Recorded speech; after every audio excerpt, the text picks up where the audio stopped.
நேயர்களே வணக்கம்.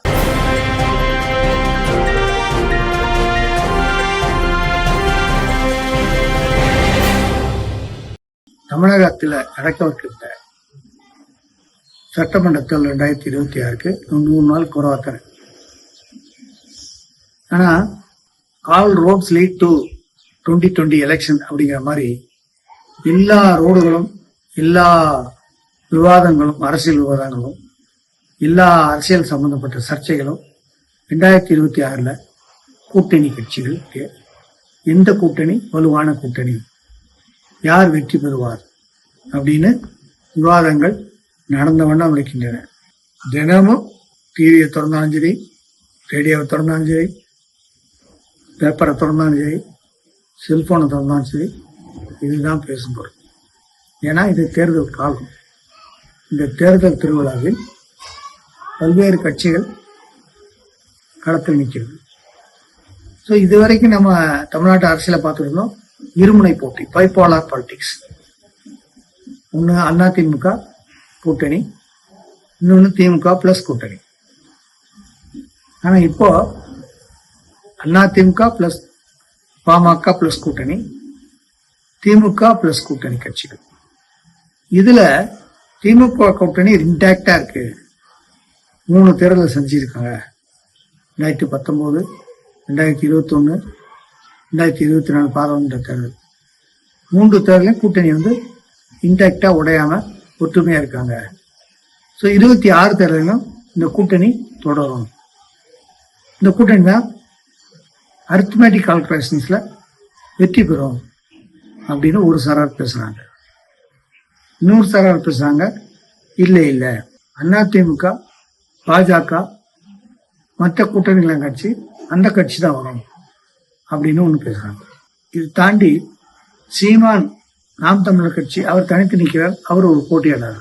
தமிழக வெற்றி கழகம் மிகப்பெரிய மக்கள் ஆதரவை பெற்று டிவிகேவுக்கும் டிஎம்கே தான் போட்டியேன்னு சொல்லி நாங்களும் எங்கள் தலைவரும் பல்வேறு மாநில மாநாட்டிலும் பொதுக்கூட்டங்களையும் பிரகடனப்படுத்திட்டார். மக்களின் ஆதரவு.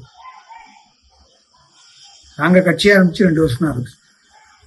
ஆனால் கட்சி ஆரம்பிக்கிறதுக்கு முன்னால் சற்றேறக்குரிய 30 ஆண்டுகளாக பொதுமக்களுக்காக நற்பணிகளை செய்திருக்கிறோம். பொதுமக்களுக்காக அது மக்கள் இயக்கமாக மாற்றி இருக்கின்றோம். அந்த மக்கள் இயக்கமாக இருக்கின்ற பொழுதும் பொதுமக்களுக்கு ஏற்படும் இன்னல்களில் பங்கெடுத்திருக்கின்றோம். மக்களோடு மக்களாக இருந்திருக்கின்றோம். சமுதாய பணியை செய்திருக்கின்றோம். அந்த சமுதாய பணியில் நாங்கள் களப்பணியை செய்கின்ற பொழுது நாங்கள் கண்ட ஆட்சியாளர்கள், ஆண்ட கட்சிகள், ஆளுகின்ற கட்சிகளுடைய நம்பிக்கை இழந்த செயல்பாட்டால், ஊழலால், வாக்குறுதியை நிறைவேற்றாத காரணத்தால் மக்கள் படுகின்ற இன்னல்களுக்கு தோள் கொடுத்து நின்றிருக்கிறோம்.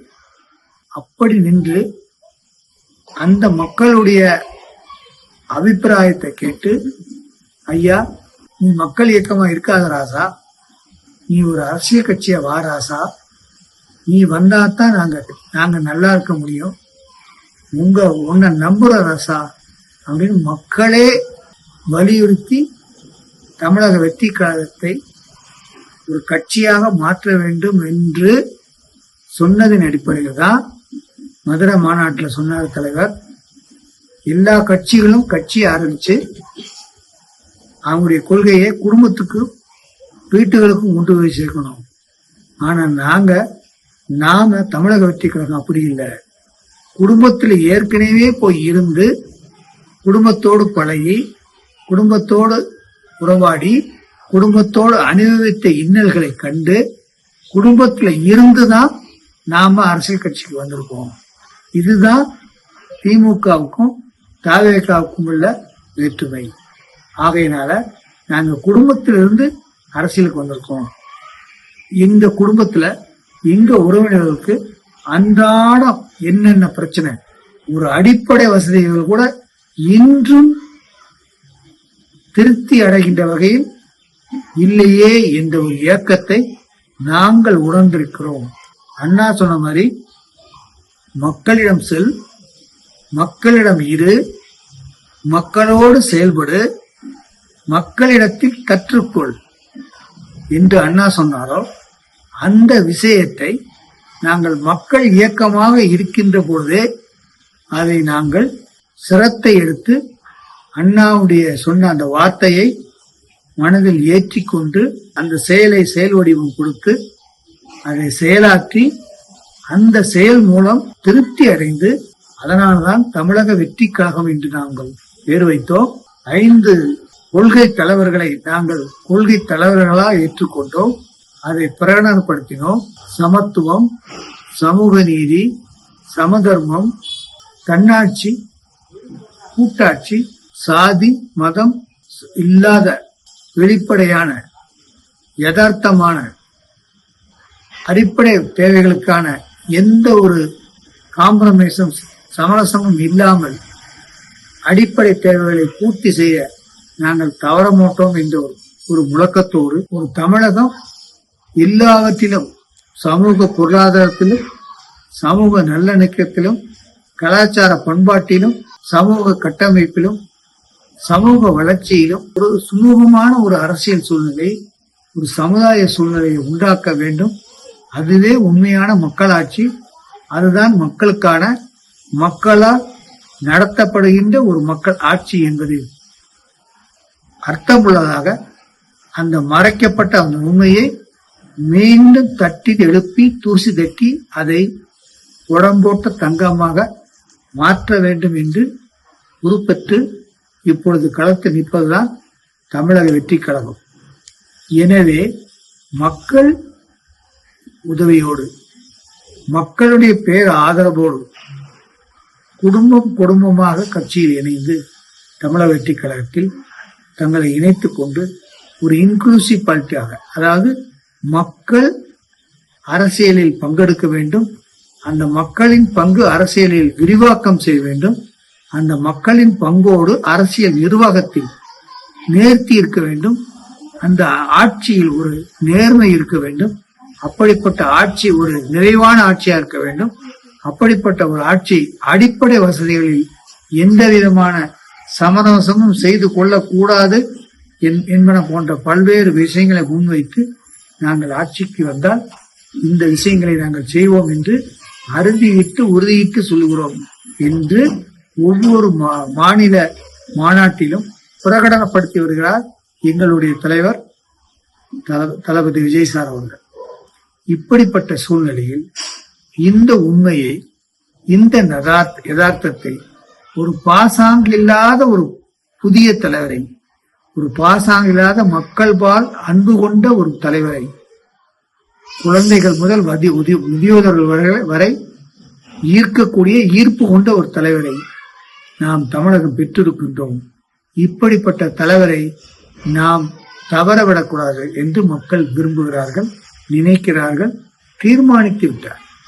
வீட்டுக்கு வீடு தமிழக வெற்றி கழகத்திற்கு ஆதரவு இருக்கிறது. கட்சி சார்பு இல்லாத irrespective of political parties. ஆங்கிலத்தில் சொல்லுவதால் irrespective of any political parties, for that matter, there are sufficient number of votes in each and every houses, in the street, in the village, in the town, in the municipality, in the corporation, and in the from hut to urban. இதுதான் யதார்த்தமான நிலை. குடிசையிலிருந்து கோபுரம் வரை, வீதிக்கு வீதி, தெருவுக்கு தெருவு, ஊருக்கு ஊர், மாவட்டத்துக்கு மாவட்டம் தமிழக வெற்றி கழகத்திற்கு ஒவ்வொரு குடும்பத்திலையும் வாக்குகள் இருக்கிறது. இந்த வாக்குகள் எல்லாம் இனி 100 நாள் நெருங்க தேர்தல் நெருங்க கன்சாலிடேட் ஆகி ஒற்றுமை பெற்று அதை ஒருங்கிணைத்து அதை ஒட்டுமொத்தமாக சிந்தாமல் சிதறாமல் அள்ளி வாக்குப்பெட்டியிலே தமிழக வெற்றி கழகத்திற்கு அளிக்கப் போகிறார்கள் என்பதுதான் களத்தில் நான் பார்த்த கள நிலவரம். இனிமேல் மக்களை மடைமாற்றம் செய்வதோ, திசை திருப்புவதோ, பொய்யான வாக்குகளை கொடுத்து ஏமாற்றுவதோ நடக்காது இந்த 26 தேர்தலில். எனவேதான் நான் சொல்கிறேன், பரவலாக ஒரே கருத்து, மாற்ற வேண்டும். தமிழக வெற்றி கழகம் தான் அந்த மாற்றத்தை கொடுக்க போகிறது. ஒரு ஐகானிக் லீடர் வேண்டும். அந்த ஐகானிக் லீடர் 3 எழுத்து எப்படி எம்ஜிஆரோ அதே போல ஒரு 3 எழுத்து விஜய் விஜய் விஜய் என்ற ஒரு தமிழக வெற்றி கழகத்துக்கு தலைவர் விஜய் தான் ஆட்சி அமைக்க வேண்டும் என்ற ஒரு சூழ்நிலை, அரசியல் சூழ்நிலை, அரசியல் தட்பவெப்பம் தமிழகத்தில் நிலவி வருகிறது. இனி அது போக போக இந்த 3 நாட்களில் அது கனிந்து ஒரு வெற்றி கனியை விஜயசாவுடைய மடியில் கொண்டு போய் விழப்போகிறது என்பதுதான் நிதர்சனமான உண்மை. பார்ப்போம் 2026 தேர்தலில். நன்றி, வணக்கம்.